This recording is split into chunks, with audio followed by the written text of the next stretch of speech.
Bienvenue à tous. On vous donne rendez-vous ce soir pour parler de l'actualité de l'UPR, l'actualité assez mouvementée. Cette réunion fait suite à plusieurs mois d'échanges assez dynamiques entre les membres du Bureau national et des signataires et François Asselineau et son équipe, qui est restreinte. Donc cette réunion a pour but d'éclaircir un petit peu les positions des signataires, mais aussi des membres de la prochaine liste qui sera au Congrès contre François Asselineau, et pour permettre aussi aux adhérents de la délégation du 44 de poser leurs questions ou d'intervenir aussi ici à la tribune. Il n'y a pas de tribune, mais on va dire qu'il y a une tribune. Donc voilà, ce que je voudrais vous dire, c'est on va faire un propos introductif. On va présenter, il y aura un propos liminaire de chaque personne qui se trouve ici, derrière moi. Et ensuite, on vous invitera, si vous avez des questions ou si vous voulez intervenir, si vous avez un point de vue, à venir à la tribune, échanger sur le sujet. Je veux juste poser le cadre pour qu'on puisse se servir de ça comme base d'échange, en faisant justement une rétrospective de ce qui s'est passé et où on en est aujourd'hui. Donc ce qui s'est passé en début mars, je crois que c'était alors 18 avril, mais ouais, c'est pas début mars, c'est le début avril.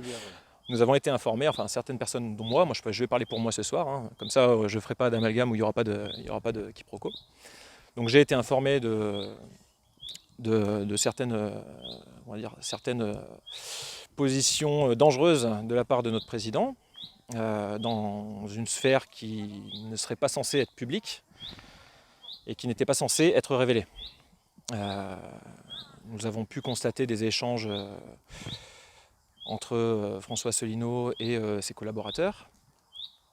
Et il y a eu justement cette potentielle affaire qui nous faisait tous un petit peu peur parce qu'on savait que ces faits graves qui étaient reprochés à François Asselineau, qui pouvaient tomber dans le domaine public, ne manqueraient pas de l'être. Et que si nous ne nous désolidarisions pas de François Asselineau, si nous ne lui disions pas que nous n'approuvions pas cette façon de faire, l'UPR dans son ensemble pourrait être assimilé aux actes malveillants de François Asselineau. C'est dans cette perspective, c'est on va dire dans ce cadre qu'on a rédigé, alors les signataires, on est 3 ce soir signataires à avoir signé cette lettre. Nous avons donc signé une lettre adressée à François Asselineau le 18 avril, qui lui posait plusieurs questions, plus d'une vingtaine de questions, et vous avez pu la voir, j'imagine, vous avez pu la constater sur les réseaux sociaux, parce qu'elle a fuité. Donc on lui posait diverses questions sur le compteur d'adhérents, sur la stratégie globale de l'UPR, mais également sur les relations troubles et plus qu'insistantes avec certains collaborateurs. Suite à ça, nous avons eu une réponse de François Asselineau qui ne répondait pas vraiment sur le fond sur les questions que nous lui posions, mais qui nous a traité de putschiste et qui a fait une vidéo quelques jours plus tard en disant qu'il y avait un putsch qui était en cours par des forbans à l'UPR. Donc s'ensuit de nombreuses vidéos, des vidéos de François Asselineau, voilà, nous qualifiant de tous les noms en disant que c'était inadmissible l'action qu'on avait eue, alors que notre démarche c'était justement de prévenir quelque chose de grave qui pouvait arriver, qui pouvait s'étaler sur les réseaux, parce qu'on savait que certaines personnes étaient en possession déjà de ces leaks. Il y avait par exemple, on était au courant que certains journalistes étaient informés de ça, et d'autres partis politiques étaient au courant, donc on se devait de réagir. Donc François Asselineau, dans le déni, nous traite de putschistes et convoque un congrès. Suite à cette convocation du congrès, nous on a été obligés de communiquer. Parce que quand on se fait traiter de putschiste, nous, notre volonté, c'était pas forcément de communiquer sur l'affaire en cours. On voulait que ça reste en interne. Le problème, c'est que quand on a une personne en face de nous qui communique, et qu'on a des adhérents qui se posent des questions, on se doit de communiquer, de leur dire ce qui se passe. Parce qu'on ne peut pas juste se laisser traiter de putschiste et sans réagir, à mes yeux. Donc vous avez pu le constater ces derniers mois, il y a eu beaucoup de communication, dans un sens ou dans l'autre, ce qui nous amène aujourd'hui à un congrès. Un congrès que nous ne souhaitions pas. C'était pas la volonté, en rédigeant cette lettre, c'était pas notre volonté de convoquer un congrès. Notre volonté, c'était qu'Asselineau réponde de ses faits. Mais à la place, on a un congrès. Donc maintenant, il semble que ce congrès ait lieu le 11 juillet. S'il a lieu le 11 juillet, nous présenterons une liste contre François Asselineau. enfin nous signataires, on a fait une liste signataire, et justement les personnes qui sont autour de moi ce soir, il y en a d'autres dans l'assistance, seront sur cette liste. Voilà, c'était ce que je voulais dire pour replacer un peu le cadre. Maintenant, on va pouvoir, ça servira de base d'échange, et je vais pouvoir passer le micro à des personnes qui souhaitent aussi intervenir sur le cadre ou sur leur sentiment personnel par rapport à cette affaire. Tu veux prendre la parole ? Très bien. Bon, merci déjà d'être venu, parce que c'est sympa. Comme l'a expliqué Hugo, qu'on se retrouve avec quelque chose comme ça sur Internet, des faits qui sont assez graves, qui peuvent être diffusés et qu'on fait partie intégrante de l'organisation, on se doit de répondre. Je ne l'ai pas fait par gaieté de cœur. J'aurais préféré que François Asselineau réponde à nos questions et qu'on puisse trouver un terrain d'entente honorable, on va dire, pour que ça ne s'ébruite pas. Il n'en a pas été du tout de cette manière. Et maintenant, on en est là, avec des noms d'oiseaux par-ci par-là, des attaques ad nominem sur chacune des personnes, avec des attaques franches, comme voilà, enfin sur. Je vous passe les détails quand même. Et donc je continue et je persiste et signe comme on dit, pour que François Asselineau veuille bien nous faire une réponse, parce qu'on a besoin de cette réponse, et pour tous les adhérents de l'UPR, et pour l'avenir de l'UPR, parce que là actuellement on est en roue libre, et les quelques actions qui étaient à mener après les municipales, je pense qu'il n'y a aucun d'entre vous qui voudrait se présenter en tant que UPR à la vue de n'importe quel citoyen. Est-ce que tu peux nous dire qui tu es aussi ? Alors oui, donc je suis Guillaume Bétan, je suis adhérent de l'UPR depuis 2013. J'ai connu les conférences de François Asselineau en 2012. J'ai mis 9 mois à adhérer, le temps de regarder tout ce qui se présentait, tout ce qui se disait sur le net justement par rapport à ça. Il y avait déjà des détracteurs à l'époque, mais bon, j'ai pris mon parti, si je puis dire. Et jusqu'en 2017, je suis resté simple adhérent, avec assez en retrait pour cause de travail. En 2015, je me suis présenté sur la liste pour les régionales. En 2017, j'ai milité pour les présidentielles et je me suis présenté aux législatives, 7e circonscription du 35. En 2019, j'étais sur la liste des européennes. Donc ça, c'est pour le côté, oui, c'est ça, je suis un cumulard. Enfin non, parce que c'est dans le temps, ça ne compte pas. Et sinon, entre-temps, donc en 2017, j'ai pris la tête de la délégation 35, dont l'ancien délégué s'était épuisé sur les 2 campagnes des présidentielles et législatives, ce qui peut se comprendre. Je suis resté 2 ans à la tête de cette délégation et je suis passé délégué régional suite à un départ qui est resté pendant près d'1 an, 2 ans je crois, en stand-by. Voilà, tu occupais les fonctions voilà. Et donc depuis 1 année, je suis délégué régional donc, de la Bretagne. Voilà. Ok. Et est-ce qu'on peut passer le micro à Kylian, s'il veut réagir par rapport à... Bon, bonsoir à tous, merci à la délégation du 44 de nous accueillir dans ce cadre assez... Non, maquisard, non, champêtre, on va dire champêtre. Voilà. Dans ce cadre champêtre, même si j'aurais aimé que ce soit dans d'autres circonstances. Donc je suis Kylian, j'habite à Rennes et je suis adjoint de délégation dans le 35, donc en Ille-et-Vilaine. Et je ne fais pas partie des signataires originels, donc je ne suis pas un putschiste vétéran. En revanche, si j'ai décidé en fait de venir ici avec vous ce soir pour parler et pour répondre à des questions, et en fait c'est dans un objectif de transparence en fait et de vérité, parce que je pense que quand on se présente comme membre d'un groupe ou d'un parti politique démocratique qui a vocation à libérer la France, on se doit d'un minimum de compte, de responsabilité à l'égard de ses adhérents, en fait, à l'égard de ses associés, à l'égard de ses sociétaires, pardon. Et dans ce cadre, je pense que les putschistes, les signataires, ont fait bien plus en ces 2 mois que ne l'a fait le président de l'UPR qui s'est enfermé en fait dans une bulle dont il aurait pu sortir plus vite et surtout avec moins de dégâts. Je m'explique. Il y a plusieurs points. En fait, je voudrais aborder 2 points avec vous. La première chose, c'est le compteur d'adhérents.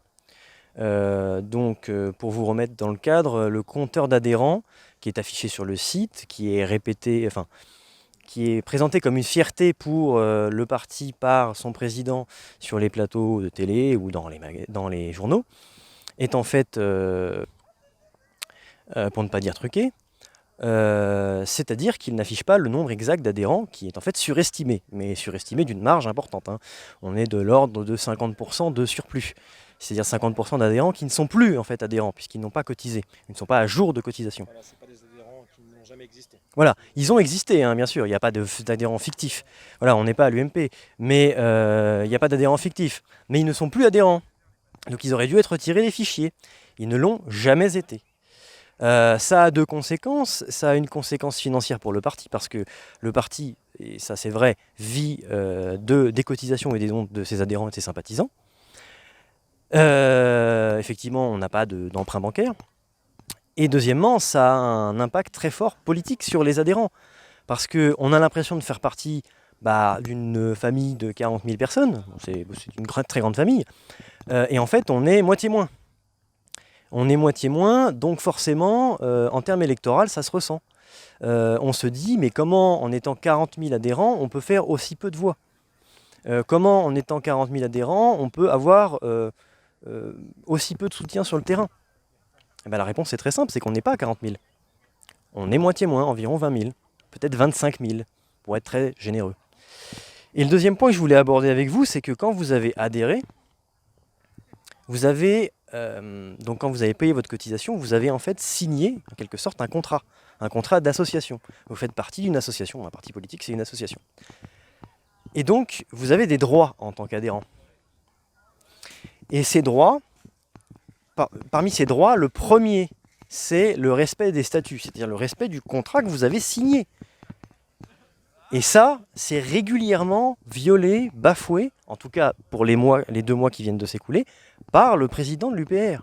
Et je dis vraiment pas ça avec joie, parce que je souhaiterais que ce soit le contraire. Mais ça n'est pas le cas.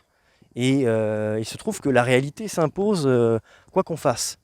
Et en l'occurrence, le président de l'UPR viole les statuts, et a violé les statuts de manière régulière pendant 2 mois. Je vais vous donner un exemple. Vous avez dû entendre parler vaguement du Conseil national pendant cette période. Bon, le Conseil national, c'est la réunion des délégués régionaux et départementaux, des élus, et du Bureau national, bien sûr, j'allais l'oublier, et de 25 adhérents tirés au sort. Alors premièrement, le tirage au sort, la première fois, il a été complètement passé à l'as. Donc c'est sympathique pour les adhérents. On voit que, apparemment, le mépris est présent, puisque ce collège d'adhérents compte pour rien, alors qu'ils sont censés représenter des gens qui ne sont pas cadres, donc ils ont une représentativité assez importante. Et deuxièmement, le président de l'UPR a nié et continue de nier que ce Conseil national a la moindre importance. Le Conseil national est censé fixer la date, il décide de la date du congrès. Or, ce qu'on a vu, et vous l'avez vu, le congrès du 11 juillet n'a pas été décidé par le Conseil national, qui s'est prononcé dans une très large majorité contre cette date, et pour un report à définir, mais après l'été. D'autant plus qu'on sort d'une période de confinement, on sort d'une période difficile pour tous les Français. Donc là, qu'est-ce qu'on voit ? On voit qu'en fait, François Asselineau, quand sa propre personne est en jeu, ne tient pas particulièrement à respecter ce qu'il défend par ailleurs. Alors, je ne sais pas pourquoi il le fait, je ne vais pas vous dire qu'il le fait de manière malveillante, je n'en sais rien, il faudra lui demander, et on aimerait bien qu'il nous le dise. Mais en tout cas, c'est ce qu'il fait. Donc il ne respecte aucun adhérent en faisant ça. Et après, il va nous parler de démocratie sur les plateaux, quand il est invité sur les plateaux. Il y a une contradiction fondamentale dans son comportement en tant que président du parti et en tant que candidat à la présidentielle. Et après, il faudrait qu'on aille chercher des parrainages pour cet homme qui bafoue les principes qu'il prétend défendre. Juste de la cohérence, de la responsabilité, parce qu'il a beaucoup de pouvoir, donc il doit assumer les responsabilités qui en découlent, et puis la vérité aux adhérents. Ok, merci Kylian. Je vais passer la parole à Alain. Merci. Bonsoir à tous. Donc, je suis Alain Parisot, je suis le DR des Pays de la Loire et je fais partie des signataires. Et je fais toujours partie d'ailleurs aussi du BN, du Bureau National. Et j'aimerais, voilà, ça a été exposé par mes camarades ici présents. Je voudrais juste rajouter que moi, en faisant partie du BN, à tout ce qui s'est ajouté, il y avait aussi le côté vraiment, on va dire, responsabilité, quand on a vu ce qui a été reproché à François Asselineau. Donc c'était important, alors déjà d'un point de vue moral, moi déjà personnellement, et collectivement, c'est un peu ce qui nous a animés, c'est-à-dire de ne pas être solidaire, comme l'a dit Hugo, de ne pas être solidaire de François Asselineau là-dessus. Mais il y avait aussi, en tant que membre du BN, les membres du BN signataires se sont dit jusqu'à quel point on ne peut pas venir nous chercher, on va dire, des poux dans la tête au niveau judiciaire, puisqu'on fait partie du Bureau National, on est censé être un organisme de contrôle de l'UPR. Donc il y avait aussi, en plus du côté, j'ai envie de dire moral, quelque part, il y avait aussi un côté plus terre à terre, qui était de vraiment judiciaire, voilà, de vraiment pas être assimilé avec les comportements supposément répréhensibles de François Asselineau. Je dis supposément parce que bon, voilà, il y a une plainte qui a été déposée. Maintenant, il n'y a pas eu encore de résultat sur cette plainte. Voilà, c'est le petit, ce que je voulais ajouter sur cette partie-là. Moi, je peux vous parler un petit peu de l'actualité, même si Hugo en a parlé un petit peu. C'est le congrès. Donc, effectivement, je confirme que le congrès, c'est François Asselineau qui est le maître en fait du calendrier. Hein. C'est lui qui décide, pour le moment, qui a la main un petit peu sur toutes les actions. Donc, comme ça a été dit, c'est lui qui impose ce congrès. Comme l'a expliqué Kylian, c'est que lui, il impose aussi la date, alors que, comme tu l'as dit tout à l'heure, une très large majorité, je pense peut-être 80% des réponses que j'ai vues, moi, les cadres demandaient à reporter pour qu'effectivement, il y ait des choses des explications puissent être apportées, que les gens aient le temps de reprendre leurs esprits. Parce qu'évidemment, il y a eu un choc pour tout le monde. Vous avez eu un choc, je peux vous dire que nous aussi, on a tous eu un très grand choc. Donc vouloir précipiter les choses, ça ne nous semble pas une bonne idée. Je pense quand même que ça avantage bien sûr François Asselineau parce qu'il reste dans un flou, là, il n'apporte pas d'explication. Donc si les gens peuvent voter rapidement, je pense que c'est plus à son avantage. Parce qu'au fur et à mesure, il y a des gens qui vont se dire ah oui, c'est quand même, il y a quand même des choses étranges. Voilà, donc ce congrès, ce n'est absolument pas de notre fait. C'est François Asselineau qui l'impose et qui impose la date. Donc ça va être peut-être un scoop, je ne sais pas, mais ce que je peux vous dire, c'est qu'effectivement, notre liste est prête. On doit rendre cette liste pour samedi soir, dernier délai. On va dire qu'elle est, à l'heure où je vous parle, elle est bouclée. On a nos personnes, on a notre président, on a notre secrétaire général et on a notre trésorier.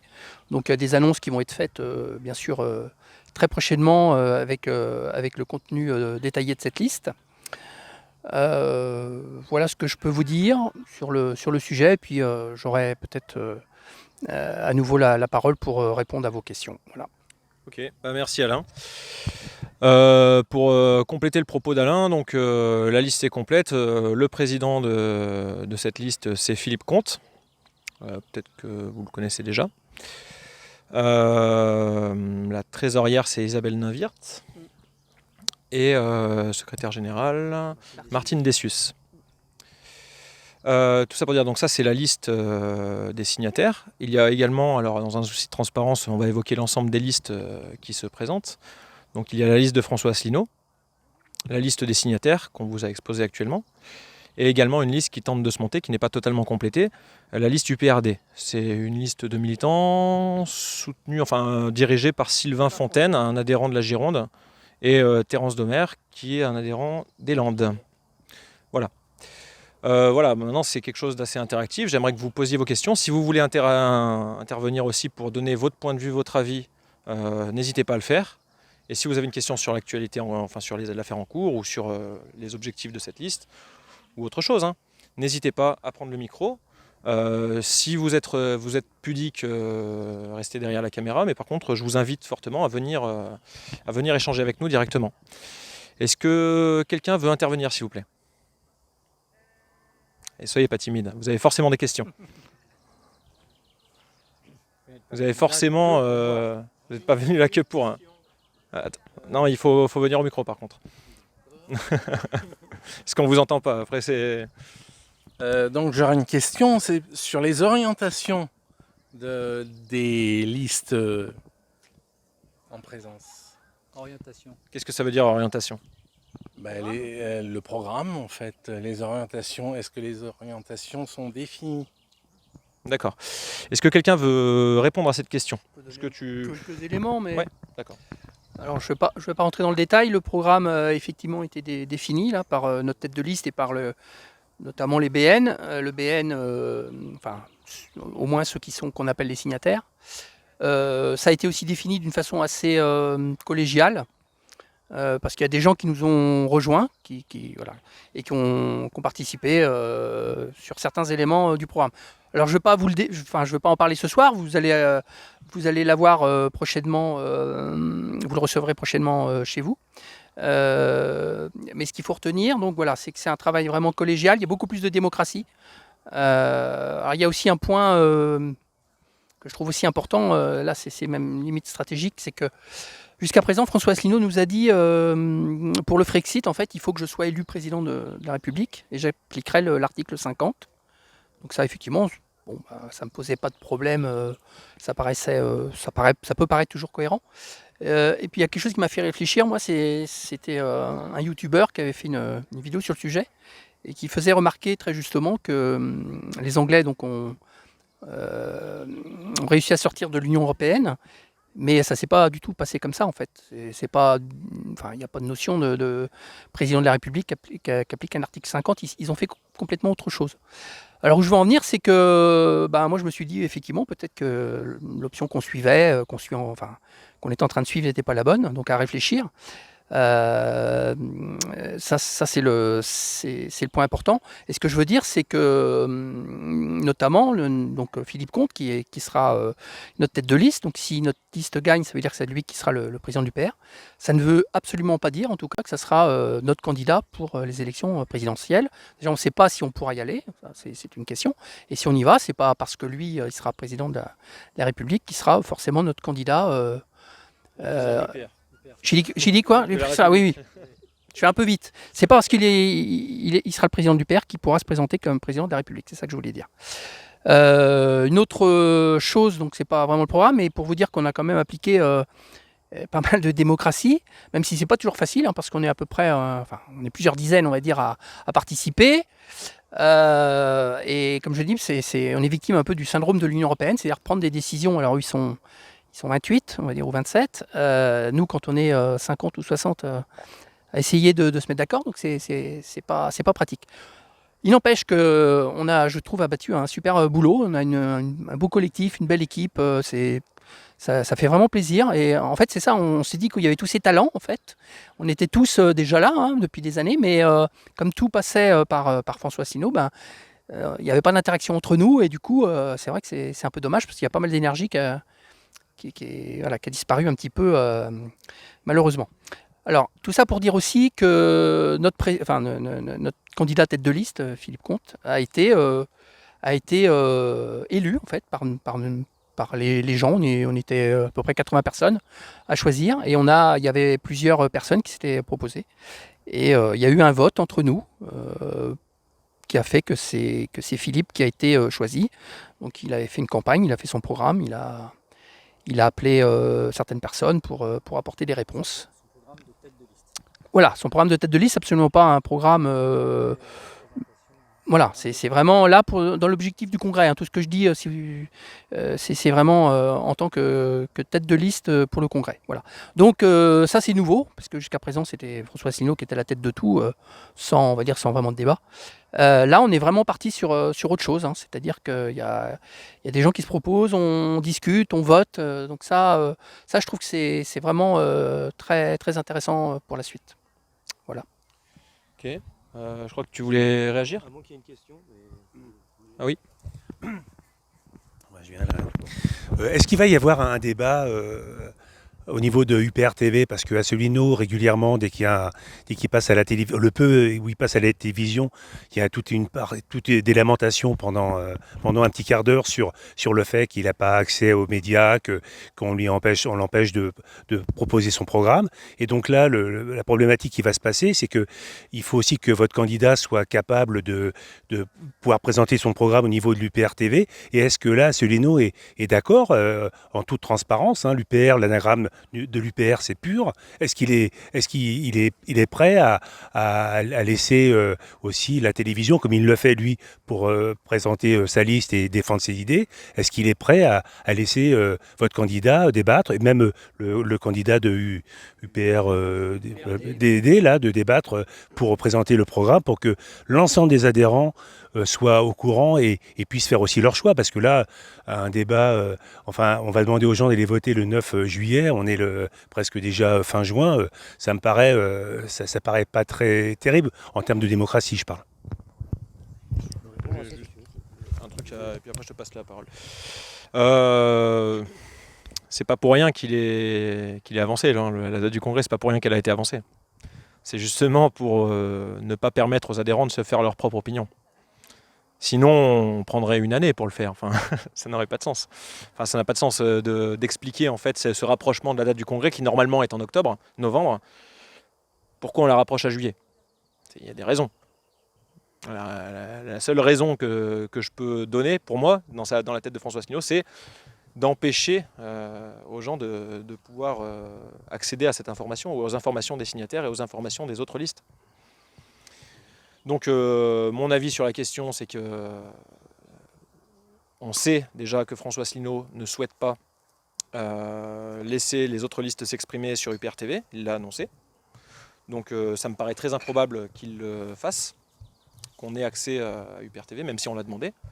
Mais justement, en le demandant, on essaye un petit peu de montrer aux adhérents que y a un petit souci quelque part avec cette histoire de non-accès aux médias, alors qu'en parallèle, depuis l'affaire, depuis que les médias ont parlé de l'affaire Asselineau, il y a une cadence de vidéos énorme de François Asselineau sur UPR TV.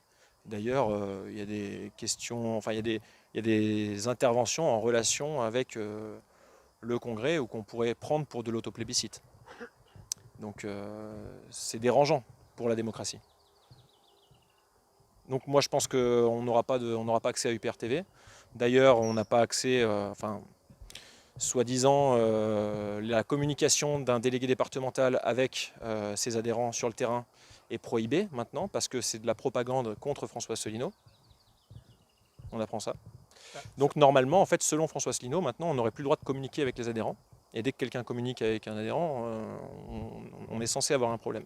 Surtout qu'on nous a retiré les accès ce qu'on appelle le back-office. Ah oui, également aussi, ce qu'il faut savoir, c'est que les délégués départementaux, les délégués régionaux, les adjoints de délégation avaient accès à un logiciel de gestion de l'UPR pour pouvoir avoir accès à la base de données d'adhérents ou certaines informations de l'UPR.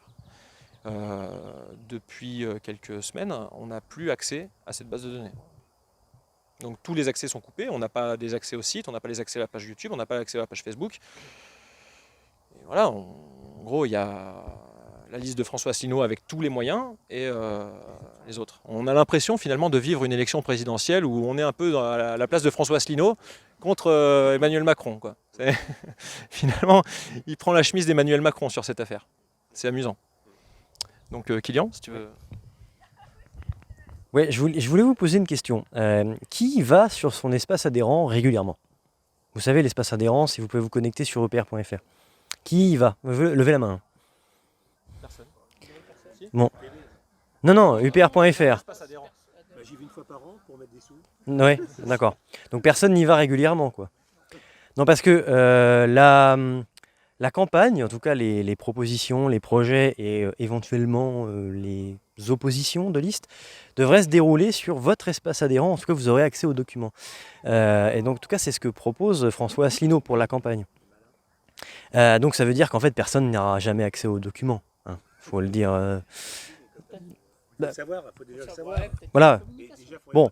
communiquer sur EPR TV. Quoi qu'il en soit, ce que je veux dire par là, c'est que la communication des différentes listes, y compris la sienne, n'est pas facilitée par le blocage autour du PRTV. L'avantage qu'il a, c'est qu'il est présent sur UPR-TV, puisqu'il fait toujours les programmes qu'on connaît tous, sur l'actualité et sur les sujets du moment. Le souci, c'est que François Asselineau nous parle aussi d'équité sur les chaînes télé, par exemple, d'équité du temps de parole. Sauf qu'il ne respecte pas lui-même cette équité du temps de parole sur UPR-TV. Et même s'il ne parle pas directement de la campagne, on voit son visage. Donc indirectement, il a un avantage. Et c'est problématique. Et il a conscience de ça. Maintenant, pour répondre à votre question, monsieur, pour le débat, Philippe Comte a demandé à débattre avec François Asselineau. Et je crois savoir que UPRD, Sylvain Fontaine, la tête de liste de UPRD, souhaiterait aussi débattre avec François Asselineau, ou débattre d'ailleurs avec Philippe Comte, hein, parce que François Asselineau n'est pas le cœur de la campagne. Et en fait, encore une fois, je vais un peu me répéter, mais on a l'impression que François Asselineau s'embourbe lui-même, alors qu'il y aurait des solutions tellement simples, d'autant que s'il a rapproché le Congrès le 11 juillet, c'est qu'il est confiant. Il est confiant dans sa capacité à remporter les élections, et il peut l'être d'ailleurs. Il a prouvé être capable d'être élu à multiples reprises à la tête de l'UPR, donc après tout, pourquoi pas une nouvelle fois. Et on comprend mal son comportement, et c'est ça, on voudrait des réponses sur tout ça. Et je pense que beaucoup d'adhérents se posent aussi ces questions. Et je voulais dire aussi juste un point, vu qu'on est tous là entre interdélégations, que le gros avantage de cette affaire, c'est qu'on a pu se rencontrer, on a pu discuter, et on a créé du lien, au-delà des activités militantes habituelles, collage et tractage qu'on connaît tous. Quelqu'un veut prendre ma suite, parce que je n'ai pas de chute. On va passer à Je crois qu'il y a des des questions, réactions. il y a plusieurs mains. Je pense qu'il y a pas mal de questions. Est-ce que quelqu'un veut prendre la parole? Je me déplace. Bah oui, je t'en prie. Si tu veux rester. Oui, et bien moi. Non, par contre, attends, j'ai besoin que tu viennes jusqu'au micro. Pourquoi ces trois listes concrètement? Pour moi, c'est pas. Vous avez fait trois listes là, trois. Non, il y a trois listes. On n'a pas fait trois listes. Nous, on a fait une liste. Il y a. Pourquoi il y a trois listes? Parce qu'il y a alors voilà, on va remettre encore le contexte. Comme je disais, suite à la lettre adressée à François Asselineau, qui demandait des réponses à certaines questions, et François Asselineau ne répondait pas à ces questions, a souhaité convoquer un congrès à la place, au lieu de répondre à nos questions.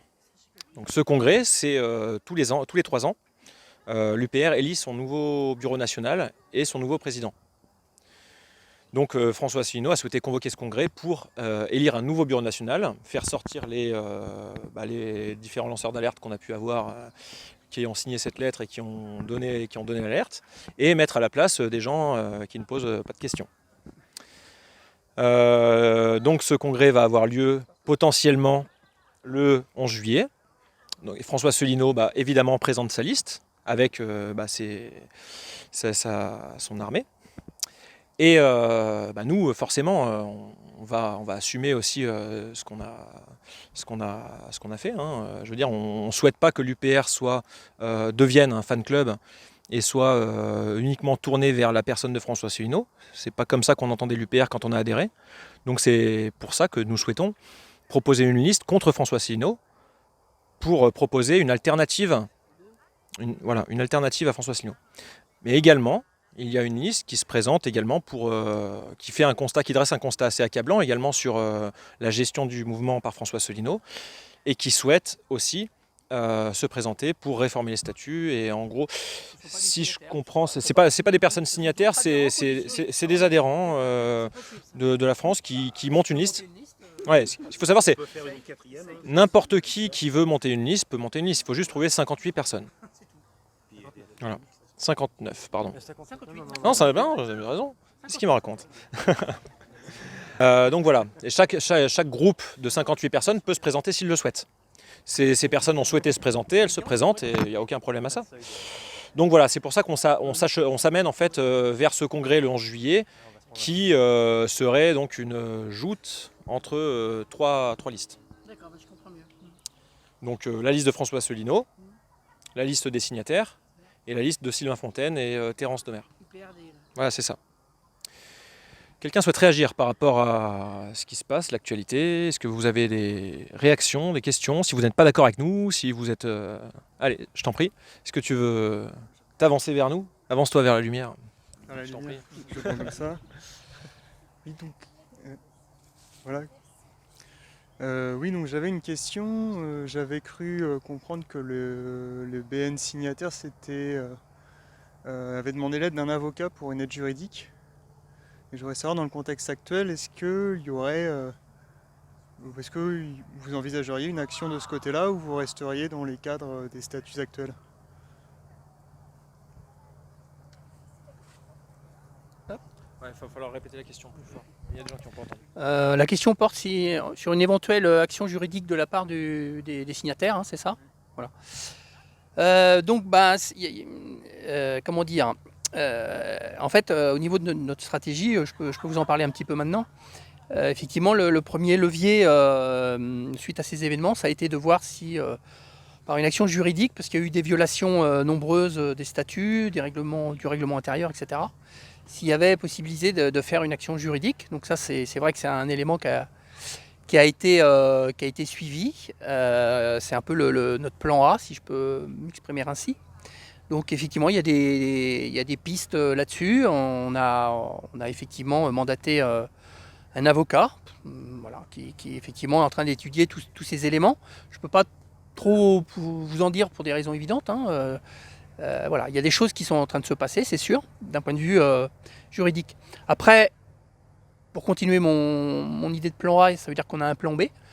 Notre plan B a été un peu imposé par François Asselineau, je l'ai dit tout à l'heure, enfin on l'a répété plusieurs fois, c'est-à-dire c'est le congrès. Et donc le plan B, c'était effectivement aussi de présenter une liste, de ne pas être juste des gens, parce qu'il y a des gens qui nous l'auraient reproché, d'être arrivés, d'avoir mis un peu le feu à l'UPR et puis d'être partis comme ça aurait été incompréhensible. Donc effectivement, depuis le début, on réfléchit à monter une liste. Donc ça s'est fait en parallèle de notre idée d'avancer sur le juridique. Et puis après, bien sûr, c'est pas un plan C, mais on n'est pas du tout sûr de remporter ces élections. Donc après se pose la question de quelle sera la suite si nous le remportons. Donc pas de problème. Pas de problème. Il y aura sans doute des problèmes, mais on va dire Philippe Comte sera à la tête de l'UPR. Il y aura un BN élu pour 3 ans et les affaires pourront continuer de façon différente. Hein. Il y a plusieurs choses, je vous ai parlé de plus de démocratie, ça c'est évident. Tout ne passera pas par le président de l'UPR. Et voilà, et puis après, après tout ça, si nous ne remportons pas ces élections, les questions restent posées. Qu'est-ce qu'on fera? Donc après, on est un collectif, mais avant tout on est des individus. Donc en tout cas, j'aimerais bien que l'aventure puisse continuer parce que, comme ça a été dit, on s'est découvert quand même tout un groupe vraiment avec des talents multiples, avec chacun ses atouts, chacun ses points forts. Donc ça serait vraiment dommage que tout ça se termine comme ça, voilà, et qu'on tire le rideau là-dessus. Donc bon, l'avenir nous le dira. Tu veux intervenir? Ouais. Je vais juste mettre une petite pour finir parce que si ça part sur autre chose, je vais. Comme disait Alain, je voulais juste rebondir par rapport à ce qu'a dit Alain à la toute fin. C'est que ça fait quand même 6 ans pour certains, voire 5, 4, 5, 6, 7 ans qu'on est adhérent de l'UPR, qu'on milite, qu'on sue pour les idées, pour essayer, le nombre de personnes, il y a pas mal de monde ici qui est là et qui a énormément milité pendant toutes les élections, même hors élection, à afficher, à aller sur les marchés. Toutes ces années, on ne l'a pas fait pour détruire l'UPR à la toute fin, quoi. Si on le fait à l'heure actuelle, c'est justement parce qu'il y a un énorme souci qui porte atteinte à l'intégrité du mouvement. Et que si on ne réagit pas... Si ça le détruit, ça ne viendra pas de nous. Oui, c'est pas... Non, là, on n'est pas sur une méthode de destruction de l'UPR. Le but du jeu, c'est pas de la détruire, c'est de la sauver. On n'est pas là pour tirer la couverture à nous. Comme dit Hugo, on a été militants, on a tracté, on a passé des centaines, voire des milliers d'heures à travailler pour l'UPR. On a donné de l'argent, des centaines, des milliers d'euros. C'est pas juste pour dire tiens, maintenant ça suffit, un petit coup de tête, allez, on va enlever ce truc-là parce que ça commence à avoir de la voix et autant on n'est pas les putschistes qui viennent des officines extérieures. C'est quoi les termes? Voilà, on vient ni de chez un tel ni de chez autre et on n'y retournera pas. Pour la plupart d'entre nous, on n'a pas été parti avant, ou si on avait un parti, on y est dedans, mais on est ici et on y est bien. On a vu au fil des années des talents. Je reviens avec ces talents, puisque les talents, là, on les a. On est rassemblés, les échanges sont énormes.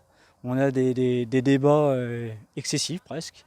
Mais à toute heure de la nuit, voilà, c'est bien, c'est qu'on quitte à 23h30, on dit on va être tranquille, et on reprend à 8h et on a une demi-heure de lecture sur un seul fil de discussion. C'est très très fort. Au fur et à mesure des années, on a vu des personnes avec des grands talents au sein de l'UPR qui ont claqué la porte. Moi, je me suis posé des questions aussi pendant un paquet de temps. C'est bizarre quand même qu'ils partent. Bon, peut-être ils ont trop donné. Je reviens à l'exemple du Dédé du 35 qui a lâché parce qu'il a été épuisé des 2 campagnes. Ça peut se comprendre. Mais pourquoi des personnes qui ont tant sué, qui ont tant donné, ont fini par partir? Là, nous, si je parle à titre individuel, si je pars, c'est parce qu'il y aura en face François Asselineau et je ne peux pas rester dans le même parti. C'est pas possible. Se faire traiter de putschiste, de renégat, de tous les noms, avoir travaillé autant pour aucune gloire, et si ce n'est de se faire remarquer à titre dans son professionnel et se faire prendre des remarques parce qu'on est dans un parti qui culmine excessivement en dessous du 1%. Non, faut être raisonnable. Voilà, on n'est pas là, on n'a pas signé pour signer la fin de l'UPR, mais pour avoir des réponses à nos questions. Et ces questions sont toujours posées. Les pseudo-réponses qui ont été effectuées, je crois que c'était le 6 juin, ont répondu passablement, même pas à 5 des questions. Il en manque une quinzaine. Il manque beaucoup de choses. Et d'ailleurs, si vous avez d'autres questions, on se fera le relais de les poser. Parce qu'il va falloir quand même apporter beaucoup de réponses. Je vais juste réagir par rapport à ce que tu as dit. C'était intéressant ce que tu disais justement sur les départs de personnes de talent. Et ça m'a fait penser en fait, tous ces départs et le fait qu'on les évoque, ça m'a fait penser à une conférence que donnait François Asselineau, qui à un moment donné, je ne sais plus quelle conférence c'était, mais je me rappelle d'un moment où il fustigeait le Front National. Parce que il y avait des départs avec Maigret, et vous verrez Philippot, justement, c'est à l'époque où Philippot était parti du FN, on avait relancé une personne de l'UPR, je ne sais pas enfin, si c'était François Asselineau, avait remis sur la toile son intervention. Vous verrez Philippot, vous verrez. Et c'est amusant de mettre ça en perspective avec ce qui se passe à l'UPR, parce qu'on avait une personne qui, il y a quelques années, fustigeait le Front National en disant justement que c'était un parti qui n'avait aucun avenir parce que les adhérents, enfin les cadres du mouvement, les personnes importantes et qui on va dire, qui structuraient ce parti, partaient les unes après les autres. Mais on remarque qu'à l'UPR, c'est exactement pareil ce qui se passe aujourd'hui. Donc quel serait le constat objectif que devrait faire François Asselineau de son propre mouvement ? Si ce n'est qu'il n'a aucun avenir selon sa propre gestion. C'est juste le petit côté intéressant que je voulais... Quelqu'un a une question ? C'est à propos des autres adhérents dont comme toi, des délégations, des délégués, oui, sont partis. Et donc, qui n'ont pas de réunion comme nous, par exemple. Et comment est-ce qu'ils vont pouvoir être au courant de ce qui se passe, enfin, comprendre les choses? Il n'y a pas moyen de les contacter, enfin... Alors normalement, les délégués départementaux, enfin les départements où il n'y a pas de délégués départementaux, le rôle est assuré par le délégué régional. Donc normalement, ils devraient être au courant. Mais à savoir qu'on parlait, enfin, il y a beaucoup de cadres qui sont dans les signataires ou en soutien des signataires. Il y a énormément de cadres. Si les signataires et leur soutien s'en vont, c'est plus de 80% des cadres de tout l'encadrement de l'UPR qui s'en va. Donc, moi je veux bien, et ceux qui resteront, ce seront François Asselineau, ses adorateurs, ses fanatiques, et puis c'est tout. Puis après le reste, voilà. Mais il n'y aura pas de soutien, il n'y aura pas de collage, il n'y aura pas d'affichage, il n'y aura pas de colonne vertébrale. Voilà, ça sera un parti vide. Donc, pour répondre à votre question, c'est ça. Donc, Juste réagir. Je fais la passerelle. Justement, on était embêtés, c'est une anecdote. Hein. On était embêtés justement il y a quelques jours, on en parlait justement à une permanence. C'est qu'on se retrouve en fait avec plein d'affiches, plein de tracts, et avec le congrès qui arrive. Et si François Asselineau remporte ce congrès, on s'est dit mais qui est-ce qui va rester pour coller ces affiches? Et aujourd'hui, on se retrouve avec des paquets, des montagnes. Moi, je me suis dit, j'aimerais peut-être qu'il y aura un successeur qui va prendre la relève, mais aujourd'hui, j'en vois aucun. Et même on va dire les militants qui iraient coller des affiches, je me dis, mais qu'est-ce qu'on va en faire de toutes ces affiches? Peut-être qu'on va les renvoyer au national. Peut-être qu'il y aura quelques militants, je sais pas, peut-être, hein, qui colleront des affiches, peut-être. Mais on est dans le 44, je pense que le stock, ça va être embêtant. On ne sait pas ce qu'on va en faire. dans le 35 et le 22, pareil. Oui, pour apporter une petite précision encore supplémentaire sur ta question, donc à savoir comment on fait dans les départements où il n'y a plus de délégués. Il y a une cellule à l'UPR qui s'appelle coordination des délégations aussi. Donc, soit il y a un DR, comme vient de l'expliquer Guillaume, donc c'est le DR qui prend en charge, qui se débrouille. Et dans le cas où il n'y a pas non plus de délégués régionaux, ça peut arriver. Donc il y a la coordination des délégations, donc c'est quelques personnes, 3 ou 4 personnes, qui font office de délégués, on va dire à distance, quoi, hein. Donc ça permet d'avoir quand même un responsable, même s'il n'est pas forcément local. Voilà. Alors pour les atteindre, en tout cas, c'est un peu la problématique, parce que quand on essaye nous de donner notre point de vue à des délégués ou à des adhérents, effectivement François Asselineau prend ça plutôt mal. Il dit que voilà, c'est des actes des putschistes, c'est intolérable et tout ça. Donc c'est très délicat, c'est très compliqué la communication entre nous et les adhérents. Enfin, aussi bien dans le 35 que dans le 44. Dans le 44 et dans le 35, il y a des adhérents qui se sont manifestés comme pour Asselineau ou contre Asselineau. Il y en a quelques-uns. Oui. Des deux côtés, oui. D'accord. Il y en a quelques-uns. Après, parce que si je parle hors du micro, on va pas forcément m'entendre ma réponse. Oui, il y en a quelques-uns. On a de tout. Hein. Enfin, quand on envoie des emails sur la situation actuelle du mouvement, au tout début où ça s'était passé, on a eu des retours des deux côtés. Ce que je veux bien noter, et d'ailleurs ça s'est vu ces dernières semaines avec les réunions sur Discord qu'on a fait, parce que ce qu'il faut savoir aussi, c'est ce que j'ai pas expliqué, parce que tout le monde n'est pas forcément sur Discord, mais dans la Loire-Atlantique et dans la région, on a un Discord qui s'appelle UPR Grand Ouest, et depuis le mois de mars, depuis le confinement, on fait une réunion une semaine sur 2 à peu près. Donc il y a beaucoup de gens, et je les comprends, c'est des personnes qui n'ont pas forcément eu un niveau d'information adéquat pour comprendre la situation et qui en veulent peut-être à leurs délégués qui auraient signé cette lettre. Mais on ne voulait pas forcément déjà étaler cette affaire sur les réseaux sociaux ou étaler cette affaire par mail. Et les personnes qui étaient sur Discord pouvaient avoir un certain niveau d'information quand même. On pouvait échanger, répondre aux questions, ce genre de choses. Ce qu'on fait ce soir, on l'a fait, c'est vrai, pendant 3 mois. Après, sur ta question par rapport justement, ta dernière question, c'était sur... Tu peux me rappeler juste la fin de ton intervention, s'il te plaît, parce que j'avais quelque chose à dire, mais... Voilà, c'est ceux qui étaient pour, qui étaient contre, exactement. Sur justement les soutiens aux signataires et les opposants aux signataires, on a 2 camps qui se distinguent, bien sûr, ce qu'on voit sur les réseaux sociaux. Mais ce qu'il faut bien noter, c'est que ce qui se passe sur les réseaux sociaux, ce n'est pas du tout ce qui se passe en délégation. On peut en attester. En titre d'exemple, moi, la quasi-totalité, je crois que j'ai eu une exception, mais sinon la quasi-totalité des militants, des personnes que je vois en réunion, on va dire, qui se déplacent et qui font le travail, sont critiques ont un regard critique sur la gestion actuelle du mouvement et de François Asselineau. Pourquoi ? Parce qu'ils ont milité et qu'ils se sont bien rendus compte qu'ils voulaient faire évoluer le mouvement et qu'ils se confrontaient à un mur. Ou qu'il y avait plein de bonnes idées qui devaient être remontées et qui ne sont jamais remontées. Donc ils portent déjà un regard critique. Et ensuite, j'espère quand même qu'avec toutes ces années, on a établi un certain lien de confiance qui fait que on ne considérait pas directement comme un salopard de putschiste, quoi. Non, mais il y a une certaine confiance. Ce que je veux dire, c'est moi, à titre personnel, dans cette délégation,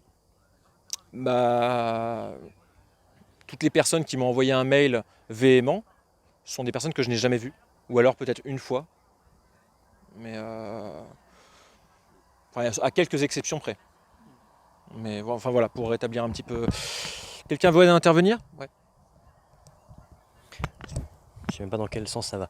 Je voulais, juste par rapport aux adhérents justement qui sont pour ou contre la démarche des signataires, pour ou contre François Asselineau, il faut voir que quand on prend position, alors déjà, deux choses. On continue toujours notre travail de délégué, donc ça veut dire que on communique toujours sur les actualités du parti, sur la présentation des différentes listes, y compris celle de François Asselineau, et sur les vidéos qui sont publiées sur UPR TV. Ça, c'est la première chose. Deuxièmement, quand on prend position à titre personnel. On n'impose pas aux adhérents de prendre position pour nous. Les adhérents, parce que justement on fait partie d'un parti démocratique, ça fait beaucoup de partis, on est dans un parti démocratique, et donc on laisse la liberté d'opinion aux adhérents. C'est la moindre des choses. Donc si on reçoit des mails de gens qui soutiennent Asselineau, François Asselineau, on discute avec eux, mais on ne cherchera pas à les forcer à changer d'opinion. De toute manière, on n'a pas les moyens de le faire et on n'a aucune intention de le faire. Et la deuxième chose, c'est que sur cette division en camps, parce que souvent on dit oui, mais c'est dommage parce que l'UPR c'était une famille. Il y avait quand même ce côté très, très soudé. Et puis là, elle est divisée en deux camps. Mais la division en camps, je suis désolé, mais dès le départ, la division en deux camps, c'est le président de l'UPR qui l'a acté. Il l'a entériné. Quand il a commencé à parler de putschistes dans sa première vidéo, après avoir reçu la lettre, donc on est fin avril, peu de temps après avoir refusé d'ailleurs une réunion virtuelle du Bureau national, sur Beurre FM, il est interrogé et il dit que les signataires sont des fascistes. Donc on est vraiment au niveau, du sol. Voilà, l'insulte fasciste, c'est l'insulte des gens qui n'ont rien, en fait, qui n'ont pas d'argument. Et c'est l'insulte des gens qui se présentent comme ses adversaires politiques. C'est-à-dire, on est tombé à un niveau de défense qui est proprement risible. Et surtout à des insultes, parce que tout ça, c'est totalement passible d'une plainte, en insulte, en diffamation, oui, pour fasciste, mais surtout en injure. Bon, alors ça n'arrivera pas, mais parce que ce serait ridicule. Mais la division en deux camps, c'est François Asselineau qui l'a décidé, parce que il ne supporte pas que des gens lui demandent des comptes. Alors que quand on a ses pouvoirs, on assume ses responsabilités, et donc on rend des comptes. Oui, peut-être une question d'ailleurs. Je crois qu'Yacine avait une question. Allez, viens par ici. Et je t'en prie. Oui, du coup, justement, c'est par rapport à toutes ces insultes et la véhémence qu'il y a pu avoir. Est-ce que vous gardez quand même le moral? Bon, enfin, j'ai plus ou moins eu la réponse tout à l'heure. Enfin, il y a un esprit de cohésion quand même qui se fait. Et est-ce que vous gardez espoir vous avez des espoirs que votre liste finale soit élue? Et si c'est pas le cas, qu'est-ce que vous faites? Je vais commencer par moi en deux minutes. Sur ta question, moi à titre personnel je garde le moral parce que comme je l'ai expliqué, la plupart des gens à qui j'ai eu affaire dans le militantisme et dans la délégation soutiennent cette démarche ou du moins sont derrière moi et me font confiance. Donc moi c'est pas les personnes que je n'ai jamais vues qui vont m'envoyer un message désagréable ça va pas me toucher, quoi. Enfin, on va dire. Pour me toucher il faut déjà que la personne elle ait fait quelque chose dans la délégation, sinon bon tant pis, c'est pas grave. Ensuite sur qu'est-ce qu'on fait ensuite, est-ce qu'on a confiance? C'est pas comme ça que je voudrais le formuler moi personnellement, c'est dans les deux cas on gagne à mes yeux. C'est si François Asselineau est élu au congrès du 11 juillet, on aura gagné du temps. Parce que là, si on laissait traîner les choses et si on n'aurait pas eu ce congrès, qu'est-ce qu'on aurait fait? On aurait tous eu des rancœurs personnelles, on n'aurait rien dit, ou on serait partis les uns après les autres. Là, au moins, on aura gagné du temps, on passera à autre chose, quoi. Si on remporte l'élection du congrès, eh ben, on aura gagné ce qu'on souhaitait. C'est-à-dire réformer l'UPR, avoir quelque chose où le président n'est pas omnipotent, où on n'est pas un homme orchestre en fait à la tête du mouvement, et pouvoir avoir un mouvement qui fonctionne correctement, qu'on ait vraiment une structure qui fonctionne réellement. Qu'on n'apprenne pas, par exemple, en tant que délégué, qu'on n'apprenne pas des décisions stratégiques du mouvement par YouTube, par exemple. Voilà, c'est un peu sur l'idée de la confiance. Et ensuite, sur la suite, ça va de pair avec cette histoire de confiance qui est pour moi, dans les deux cas, je serai tranquille avec moi-même. Si demain François Asselineau est élu, moi je rends ma carte et je passe à autre chose. Mais pour moi, j'enlèverai jamais ce qu'Asselineau a fait pour moi, a fait pour le mouvement, a fait pour le parti, m'a ouvert les yeux sur la nécessité du Frexit. Ça, je ne l'enlèverai jamais. Ces analyses, pour moi, sont les bonnes. Le programme est le bon. Maintenant, la personne qui les porte n'est pas la bonne. Donc demain, si François Asselineau est élu, moi, je ne pourrai pas continuer de militer pour lui, parce que je considère que avec ce qu'il a fait, sa gestion de crise suite au déballage des médias a été tellement catastrophique que je ne l'imagine pas une seconde gérer des crises à la tête d'une nation. Mais en plus, au-delà de ça, une perte de confiance. Quand on n'a plus confiance dans son chef, on se retire ou on le change. Et donc là-dessus, si jamais François Asselineau est élu, moi je me retirerai. Comme d'ailleurs je pense la quasi-totalité des gens des cadres du mouvement qui souhaitent ne pas continuer avec François Asselineau dans cette gestion autocratique. Et si la liste que nous proposons est élue, dans ce cas-là je serais très content de rester et de faire évoluer l'UPR vers quelque chose d'efficace et qui porte enfin les idées vers le plus grand nombre de personnes possible. Alors déjà au niveau de le moral, oui, là le moral est même très bon puisque je vous le disais tout à l'heure, on arrive à monter une liste. Maintenant il y a eu, c'est pas vraiment, il y a eu des petits moments un peu plus bas, des petits coups de mou comme on dit. Notamment quand on voit la vidéo de François Asselineau où il prend son air martial pour nous traiter de putschistes. Bon, c'est pas le meilleur moment. Voilà, c'était pas forcément un moment très agréable. Moi, je vais dire, j'avais beaucoup d'amitié pour lui. Moi, je le connais un petit peu. Donc, je suis adhérent depuis 2012. Il est venu plusieurs fois à Nantes. Quand il venait à Nantes, souvent, je l'ai hébergé plusieurs fois. Enfin, voilà, je faisais partie du BN. J'étais déjà, c'est le deuxième BN. Ça fait donc 6 ans. Voilà, donc je le connais quand même bien. Donc, c'est vrai que c'est pas forcément agréable de le voir nous traiter de putschiste. Ça, c'est le premier point. Deuxième point, c'est pareil, recevoir des mails d'insultes en disant ouais, vous devez démissionner, tout ça, c'est pas c'est pas le moment le plus top de la journée, quoi. Même si, comme l'a dit Hugo, c'est des gens qu'on connaît pas. Voilà, c'est des gens qu'on n'a jamais vus. On sait pas d'où. Voilà, on n'a jamais vu en délégation. Donc ça relative. Maintenant, voilà, c'est pas super de se lever en voyant un SMS faisant traiter de tous les noms. Bon, ça, voilà, c'est des petits moments comme ça. Mais globalement, c'est compenser tous ces moments un petit peu moins bien par, voilà, c'est les moments qu'on passe à échanger sur les idées, à se projeter dans l'avenir. Donc ça rattrape quand même pas mal de choses. Ça c'est sur la partie morale. Sur la partie qu'est-ce que je fais, je pense que un peu comme Hugo, comme tout le monde, on essaye de sauver l'UPR. Si notre liste était élue, on continuera. D'ailleurs on est tous les quatre sur la liste des candidats au BN. Donc c'est on y croit, on a envie de continuer. Et maintenant, si c'est avec François Asselineau, il est évident que je pourrais pas continuer, c'est pas possible. Moi, je ne crois plus en l'homme. Je veux pas les parrainages. Vous croyez que je vais aller chercher les parrainages pour François Asselineau ? Non, bien sûr que non. Même passer du temps à coller des affiches, à les tracter sur les marchés pour défendre François Asselineau, non, je pourrais pas. Je suis désolé, c'est pas possible. On n'a pas fait tout ça pour en arriver là. Alors justement, ça me fait penser à une différence, on va dire, entre les deux listes, les deux listes. Je parle pas de celle de François Asselineau, mais de la nôtre, donc on va dire des signataires, pour faire court, et celle de UPRD et vous. C'est-à-dire que nous on se présente. Si on perd, je pense j'espère qu'on arrivera un maximum à se regrouper ailleurs, à faire autre chose, peut-être à 9 ou je sais pas, mais ce serait dommage que tous ces talents soient dispersés comme ça.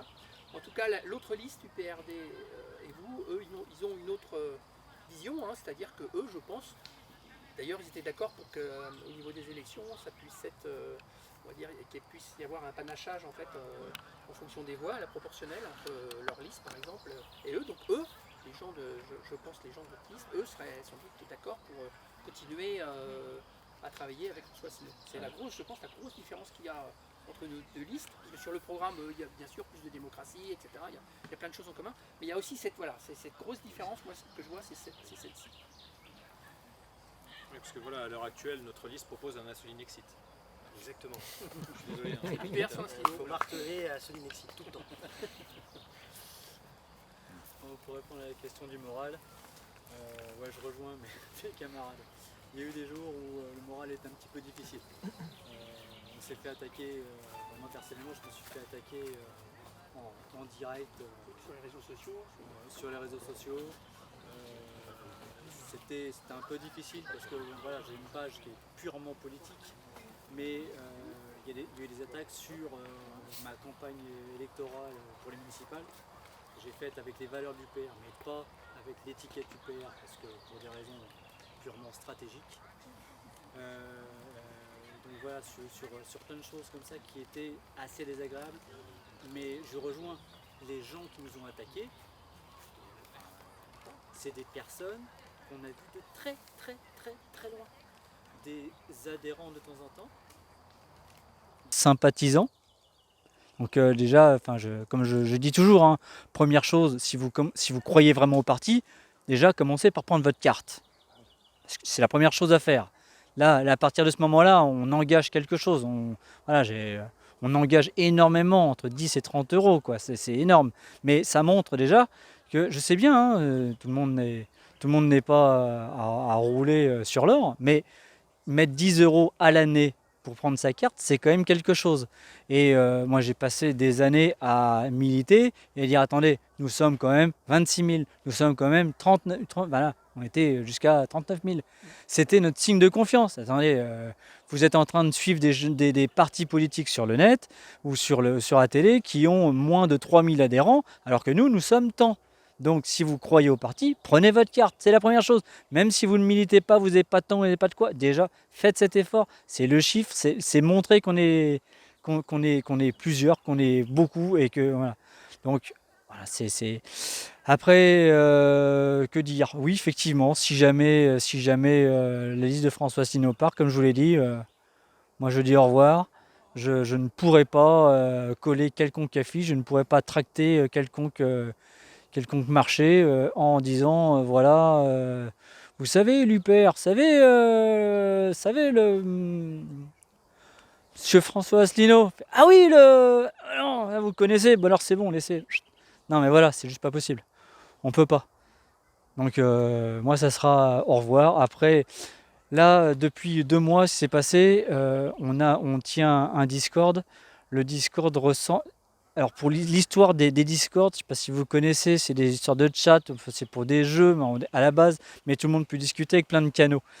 Ça fait plus de 3 ans qu'au sein de l'UPR, on est plusieurs à essayer de monter des Discords. On a le UPR Grand Ouest qui a réussi à sauver sa peau. Et il y avait eu une tentative qui a été abortée du coup il y a presque 1 an d'un Discord qui rassemblait la totalité des délégations, donc de tous les départements, pareil de tous les DR et ainsi de suite. Cette chose-là a été gentiment, pas tuée dans l'œuf, mais il a été déclaré comme outil non officiel et que en gros ceux qu'on verra dessus, ils seront mal vus. Donc c'est là ce qu'on est en train de faire en 2 mois, ce qu'on a réussi à faire, qu'on a réussi à retrouver autant de force, autant d'actions militantes, autant d'émulation.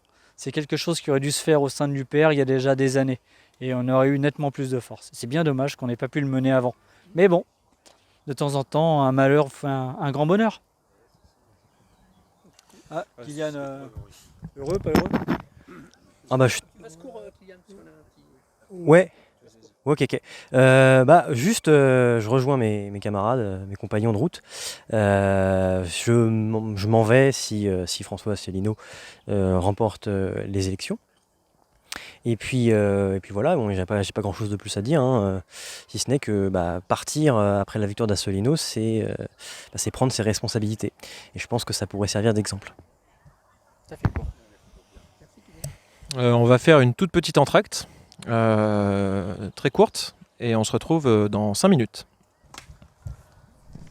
On est reparti du coup après l'entracte pour répondre à vos questions ou si vous voulez intervenir et nous donner un point de vue que nous n'aurions pas abordé, vous êtes les bienvenus à prendre la parole. Ah, avance-toi vers la lumière, je t'en prie. Alors moi déjà d'un premier temps je voudrais vraiment vous remercier, les signataires, les conjurés et que c'est peu importe votre nom.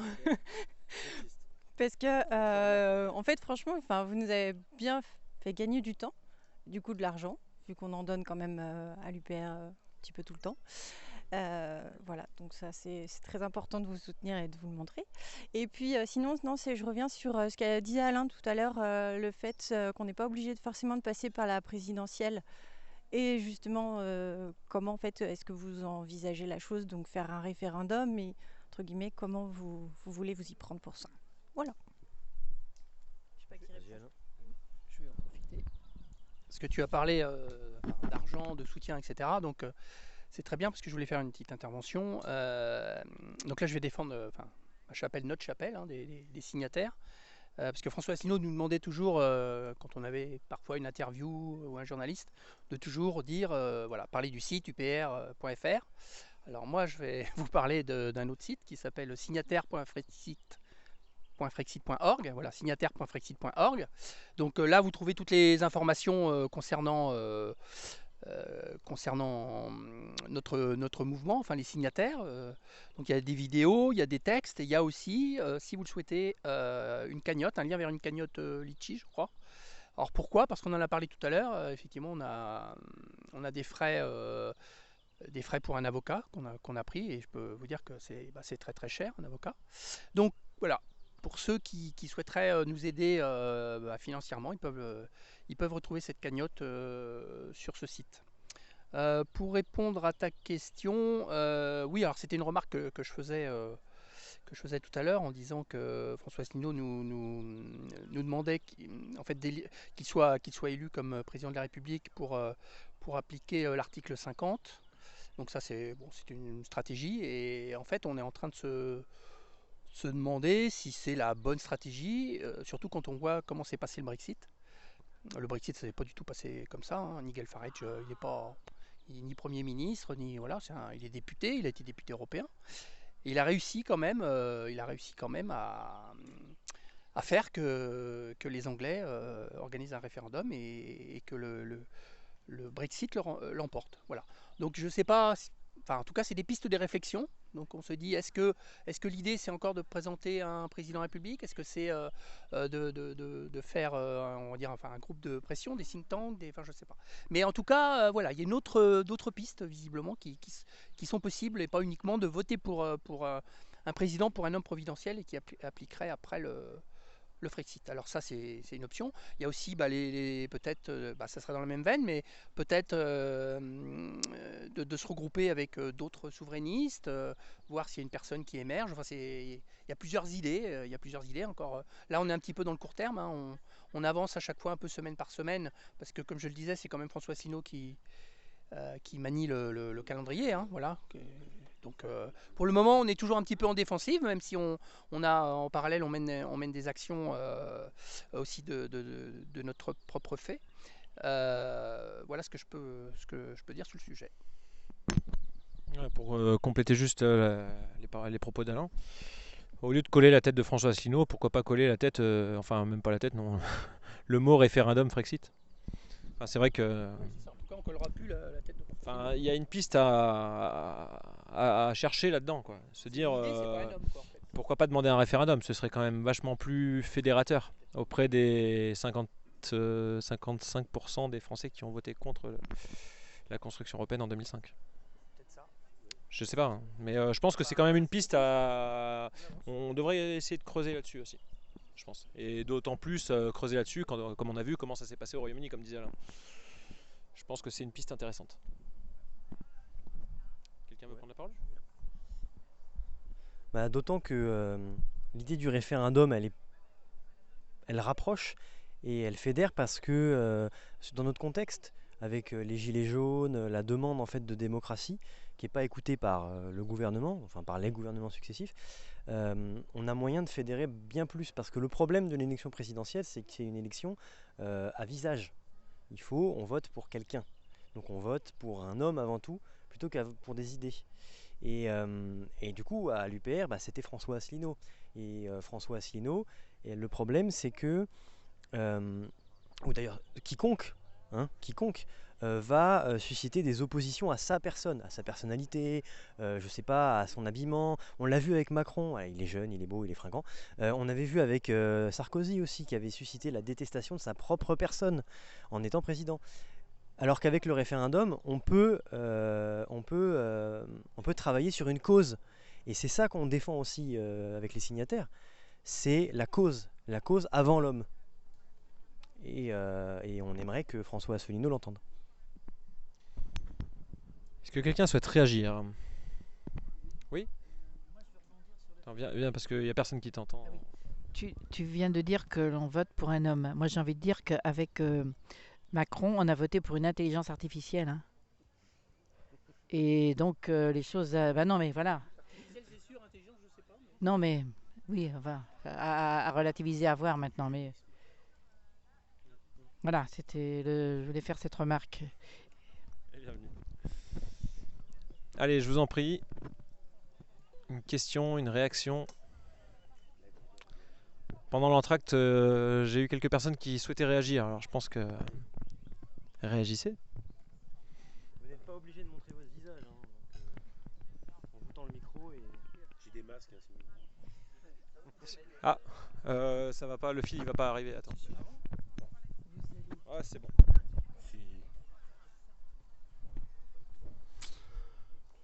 Tu nous parles de fédérer. Par quels moyens? Fédérer des gens, il va falloir conscientiser des gens. Moi, je verrais bien les ateliers de conscientisation pour rassembler, pour fédérer autour du référendum. Parce que le peuple dort, il dort tellement qu'il va falloir le réveiller. Et il y a des ateliers de conscientisation du peuple qui peuvent y arriver. Si on ne fait pas appel à l'intelligence des gens, à la réflexion des gens, on n'y arrivera pas. Même avec l'idée du Frexit ou une autre idée. On doit conscientiser d'abord, rassembler, ensuite, et après, organiser un référendum au niveau national. Alors justement, je me avance un petit peu. Le référendum est l'occasion de la conscientisation. Enfin, c'est le prétexte. Quelqu'un veut répondre? Enfin, on aura... qu'est-ce qu'il faut rajouter? Non, je pense que c'est une bonne idée sur le fond. Après, pour conscientiser, pour reprendre votre expression, ça veut dire qu'il faut mettre pas mal de monde dans tous les départements à faire des mini-conférences, à faire des mini-explications. Et là-dessus, justement, nous, on est tout à fait pour faire monter les savoirs. On a plein de personnes, comme j'expliquais tout à l'heure, on a plein de personnes qui ont du talent. Et il faut que ces personnes qui ont du talent, elles développent et elles aillent sur le terrain. On a eu des personnes qui ont fait des formations au militantisme. On peut très bien aussi y avoir des personnes qui fassent des formations pour conscientiser, faire des mini-formations, que ce soit des réunions de 10, 20, 30 personnes, et après pour essaimer ce qu'on a à dire. Hein. Voilà. Tout à fait. Okay. Oui, tout à fait. Je voulais juste rebondir sur ce que vient de dire Guillaume. C'est vrai qu'en plus, là, vous n'êtes pas obligé de nous croire, mais en fait, au niveau des signataires, on a une majorité de cadres, une majorité des gens, justement, les gens qui ont fait les formations, tout ça. On a déjà tous les cadres, toutes les personnes, tous les talents. Ils sont beaucoup, alors il en reste sûrement du côté de François Asselineau, mais il y en a beaucoup qui sont de notre côté. Donc ça serait quelque chose qui serait tout à fait faisable.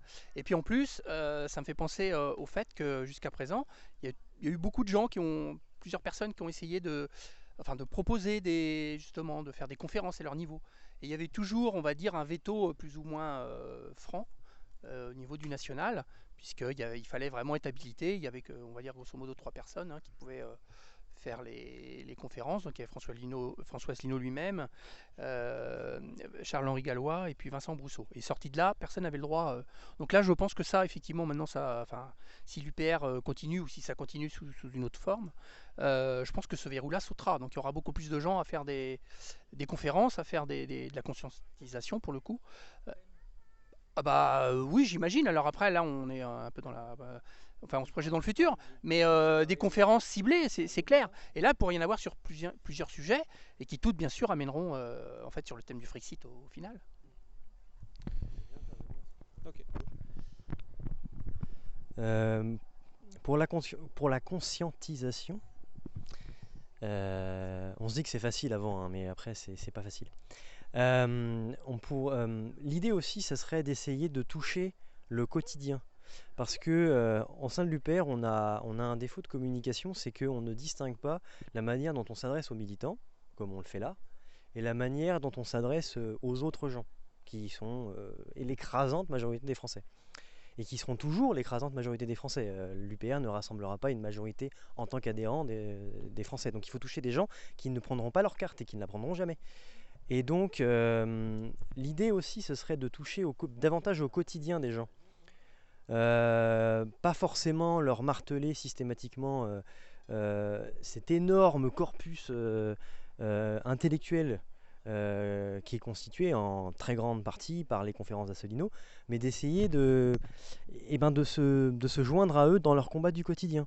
Une fermeture d'usine à droite, je sais pas, une action en faveur de l'écologie à gauche, ça peut être énormément de choses. Il y aurait énormément de choses à faire. Et déjà, on l'a fait en délégation avec les Gilets jaunes. On s'est rapproché d'eux. D'ailleurs, ils sont venus sur UPR TV, vous l'avez vu. Donc, et ça, c'est quelque chose qui serait à développer davantage. Parce qu'il ne faut pas s'imaginer qu'on obtiendra un référendum et qu'on obtiendra ensuite les manettes pour libérer la France en attirant tout le monde dans l'UPR. Ça, ce ne sera pas possible. Ah, il y a encore... Tiens. Hop.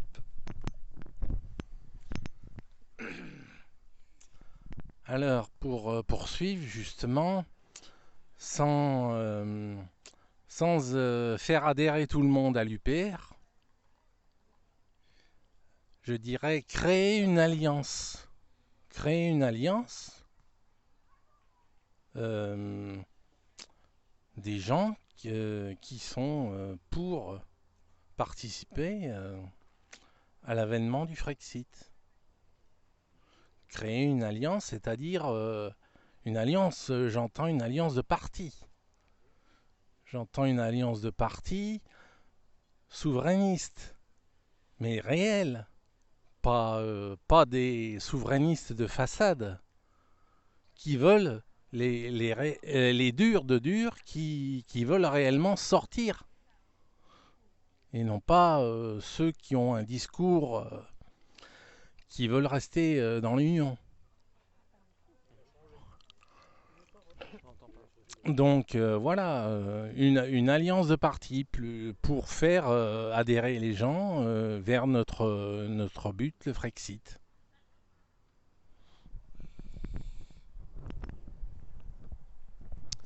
Quelqu'un souhaite réagir par rapport à ce qui a été dit ou... Ouais.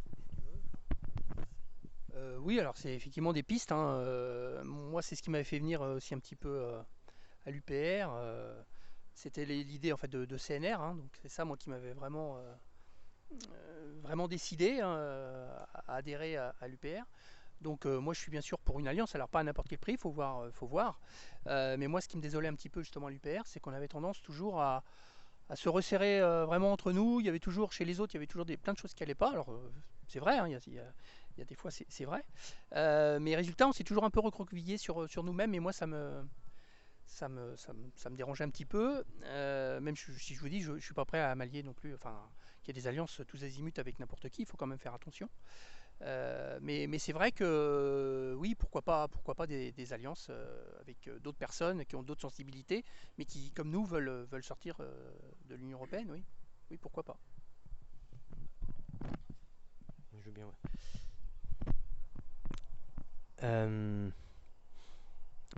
En fait, je pense que pour en revenir à notre sujet initial, parce qu'en fait ça fait une boucle, toutes ces pistes en fait, d'évolution, de renaissance, d'espoir en fait, c'est vraiment ça. Elles ne sont possibles actuellement, et on le déplore tous en fait, que si François Asselineau quitte son poste. Soit il n'est pas réélu, soit il démissionne, ce qui est peu vraisemblable. Et en fait, et c'est pour ça d'ailleurs, Hugo l'a utilisé tout à l'heure, et je vais le répéter, parce que s'il y a un seul mot que vous devez retenir de cette soirée, c'est celui-là, c'est que on est à l'UPR actuellement, en interne, dans la même situation que la France dans l'Union européenne. On ne peut rien faire parce qu'il y a l'Union européenne, et ben dans l'UPR on ne peut rien faire parce qu'il y a François Asselineau. François Asselineau, c'est notre Union européenne aujourd'hui. C'est lui tout seul qui s'est mis dans cette position. Donc la seule manière de faire, de créer des alliances, de développer nos activités, c'est un Asselinoxite ou un Asselinexite. Enfin, mais Asselinoxite, c'est bien.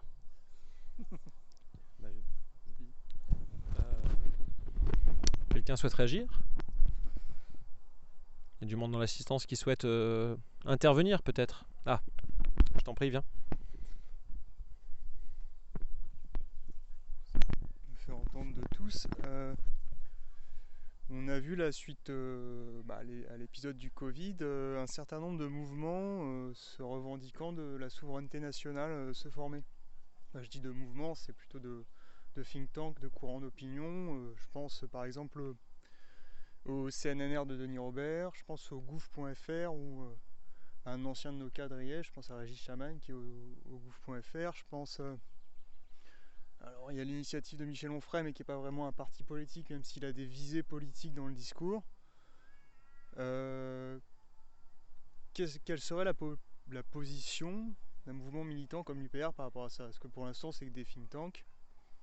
Nous on a une force militante qui est orientée très souveraineté populaire. Est-ce que il y aurait un travail, est-ce qu'il y a quelqu'un, au niveau des cadres, une pensée qui se forme là-dessus sur nos relations par rapport à ces mouvements de pensée, qui sont aujourd'hui que des mouvements de pensée? L'une des pistes exploitées justement à travers la candidature de Philippe Comte et du Bureau national signataire et des signataires, c'est aussi cette piste explorée qui est déjà partir sur ce qui fait notre force à l'UPR. On sait tous que la force de l'UPR, c'est le militantisme, ce que nous envient tous les partis souverainistes. Parce qu'aujourd'hui, on est le seul parti qui, j'aime pas ce terme, souverainiste, on va dire, allez, un gros mot. On est le seul parti souverainiste qui a des militants. Parce que, et une force quand même, on est pas mal, quoi, ça se passe bien. Malgré le compteur. Ouais. Donc je me dis ça c'est vraiment on va dire l'outil primordial de l'UPR, quoi. C'est vraiment ce qui fait sa force. Maintenant, ce qui fait défaut, c'est la tête du parti. Et c'est l'image de la tête du parti. Donc on pourrait envisager potentiellement de conserver cette force militante, mais d'avoir une tête qui vienne pas forcément du mouvement. À la suite, si nous, demain, si la liste est élue, on pourrait très bien se dire, si on considère qu'une personne nous rejoint sur la triple sortie et sur des éléments fondamentaux, pourquoi ne pas travailler avec cette personne? Pourquoi ça devrait forcément venir être une émanation du mouvement en lui? Ça pourrait très bien aussi que ce soit le mouvement qui se mette au service d'une personne de l'extérieur, mais que cette personne coche les cases prérequises. Aujourd'hui, moi personnellement, j'en vois pas concrètement, mais demain, si cette personne émerge, pourquoi est-ce que cette force militante ne se mettrait pas au service de ces idées-là? Que ce ne soit pas forcément une seule tête qui dirige le parti et qui doivent tout enfin, que ce soit forcément le candidat au présidentiel, voilà, que ce soit un peu plus décentralisé. On en revient toujours à la même chose, quoi, au final. Enfin bon, c'est des idées, hein. Après, j'ai pas... Quelqu'un veut réagir? Non, mais la problématique là-dessus, c'est pareil, c'est qu'on est, on est avant tout des individus, donc bon, il y a un collectif, hein, bien sûr, mais sur ces idées-là, on n'est pas forcément, voilà, on n'a pas forcément tous les mêmes idées. Moi, je suis assez en phase avec ce que tu venais de dire, hein, effectivement. Et c'est vrai qu'il y a eu des mouvements là pendant enfin, je pense notamment aussi à Michel Onfray. Bon, moi je me suis aussi posé des questions un petit peu, alors j'ai un peu peur que ça soit encore une autre Europe qu'on essaye de nous vendre, j'ai un peu peur de ça. Après, voilà, pourquoi pas, mais attention quoi. Faut pas, on a fait attention jusque-là de ne pas tomber dans les plans de... Parce que ça on peut pas l'enlever à François Asselineau, hein, il nous a montré de façon très claire que c'est comme ça qu'on berne les gens, hein. C'est que on les fait avancer tout le temps comme ça, avec l'idée on va changer l'Europe, une autre Europe, on est tous d'accord, voilà, on peut pas la changer, ça on l'a compris. Ça, c'est en partie, enfin, c'est grâce à François Asselineau, ça c'est clair. Et c'est pas parce qu'il sera plus là qu'il faut que nous, enfin, si on est toujours l'UPR ou si on est ailleurs, qu'on retombe dans le travers et puis qu'on se mette à défendre quelqu'un qui va encore nous promettre la lune, alors qu'on sait très bien qu'on peut pas changer, l'Union européenne. Quelqu'un souhaite réagir? Non, je rejoins l'idée, hein, le fait d'avoir non pas des personnes, mais alors rejoindre des partis, faire un blougi-boulga de parti, c'est peut-être là, à première vue, il n'y a personne qui a exactement les mêmes idées que nous. Sinon, ils nous auraient déjà rejoints ou on les aurait déjà rejoints. Maintenant, avoir des personnes, pas sûr.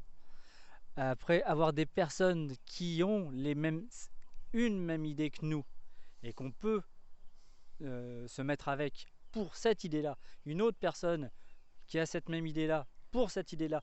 Donc s'entourer de personnes qui ont plus d'impact parce que eux fédèrent autour d'eux et plein de personnes fédèrent autour d'eux, mais pour dire on est d'accord avec, et là sur cette idée, oui, un tel, on est tous d'accord qu'il faut sortir de l'Union européenne.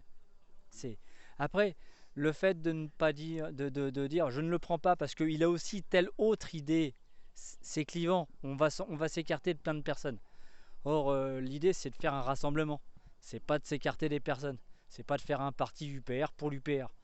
On sait qu'on n'arrivera pas à la présidence de la République tout seul. On sait qu'on n'arrivera pas à monter un référendum tout seul. Par contre, on sait quand même qu'on a une force militante, on peut très bien promulguer des personnes, promulguer des idées et faire en sorte que ça monte, quoi. Il faut faire monter. Idée. Il y a peut-être des questions. Ouais. Est-ce que quelqu'un a une question? Ou deux ou plus?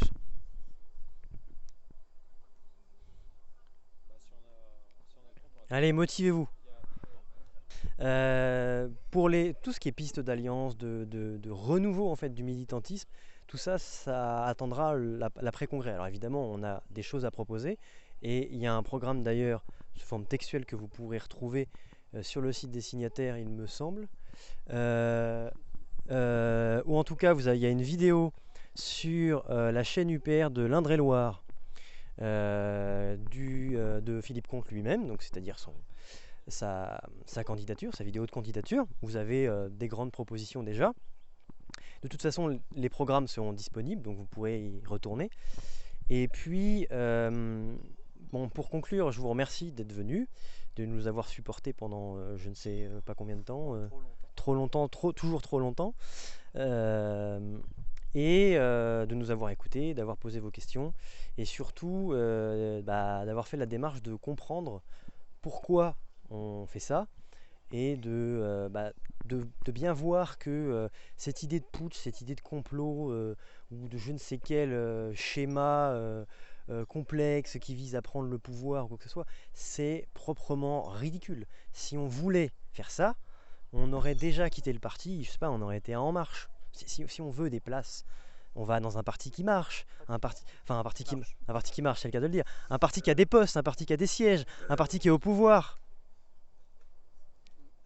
On ne va pas le faire pour le plaisir de faire un putsch. C'est jamais un plaisir, parce que ce n'est pas un putsch. Justement, Le putsch, c'est François Asselineau quand il viole les statuts. Le putsch, c'est François Asselineau quand il appose sa date. Le putsch, c'est François Asselineau quand il veut pas débattre sur UPR TV parce que, officiellement parce que ça n'a jamais été lieu de la campagne soi-disant, officieusement parce qu'il n'a pas envie de laisser son arme principale, qui est UPR TV, à ses opposants. Enfin, sans leur laisser, mais au moins leur laisser une place. Merci. J'ai fait court. Au revoir. Je vois pas non plus vraiment quoi ajouter. On a déjà les applaudissements, donc je crois que je vais rendre le micro. C'est un signe. Non, que dire pour conclure, je pense que ce sera la dernière réunion avant le congrès s'il se tient le 11 juillet. Et s'il se tient le 11 juillet, encore une fois, vous aurez plusieurs choix qui s'offriront à vous. Le vote se passera de manière électronique. Je pense que vous serez notifié de ça, j'espère que vous serez notifié de ça. Mais voilà, enfin, je crois que c'est à partir du 8 juillet que les votes débutent et qu'ils se clôturent le 11 juillet. Donc vous aurez quelques jours pour voter. Et après, on verra ce qui se passe. En tout cas, quoi qu'il arrive après le 11 juillet, si ça se tient le 11 juillet, j'aurais été très heureux d'être votre délégué départemental. Et je serais très heureux d'échanger à nouveau avec vous hors du cadre de l'UPR si François Asselineau est reconduit. Précisons que le congrès ne sera pas physique. On ne pourra pas s'y rendre. Tout sera sur Internet.